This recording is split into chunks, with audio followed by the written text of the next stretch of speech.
Champions ট্রফির জন্য দল ঘোষণা করেছে বাংলাদেশ। সাকিব আল হাসান, তামিম ইকবাল চ্যাম্পিয়ন্স ট্রফির দলে নেই, সেটা আগেই নিশ্চিত ছিল। লিটন দাসের পরিবর্তে দলে জায়গা হয়েছে পারভেজ হোসেন ইমনের। প্রধান নির্বাচক গাজী আশরাফ হোসেন লিপু আস্থা রাখছেন তরুণদের ওপর। সিলেট থেকে বিস্তারিত জানাচ্ছেন তানভীর আহমেদ। সব জল্পনা কল্পনা শেষে চ্যাম্পিয়ন্স ট্রফির দল ঘোষণা করল বাংলাদেশ। সাকিব, তামিম এই দুই তারকাকে ছাড়াই 2025 সালের চ্যাম্পিয়ন্স ট্রফির জন্য যাত্রা করবে লাল সবুজের প্রতিনিধিরা।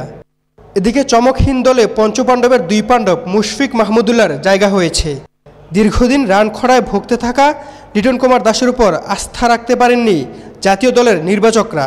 একটা ব্যাটসম্যান আউট অফ ফর্ম থাকলেও যখন তার প্রতি অনেক সময় ঠিক আস্থার জায়গা থেকে দলে সিলেক্ট হয়, সেই জায়গাটা আমার মনে হয় যে এই মুহূর্তে তিনি সেই অবস্থানে নেই। সৌম্য সরকার এবং আমাদের Tamim, they are doing well as a pair. টাইগারদের চ্যাম্পিয়ন্স ট্রফির দল নিয়ে কথা বলেছেন সাবেক ক্রিকেটাররা। দলে নতুন প্লেয়ারদের নেওয়াকে ইতিবাচক বলছেন মোহাম্মদ রফিক। তবে সাকিব, লিটনের মতো অভিজ্ঞ ক্রিকেটারদের বাদ দেওয়ার সমালোচনাও করেন তিনি।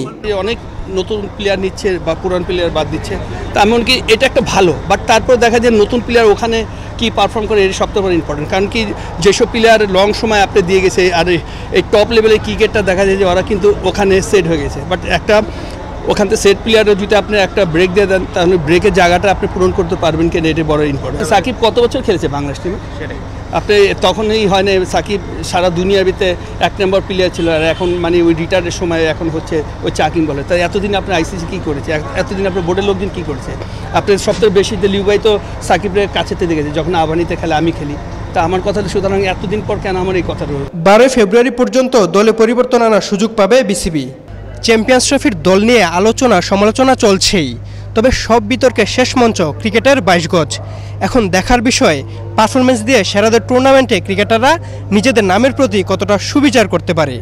সিলেট আন্তর্জাতিক ক্রিকেট স্টেডিয়াম থেকে তানভীর আহমেদ, চ্যানেল আই।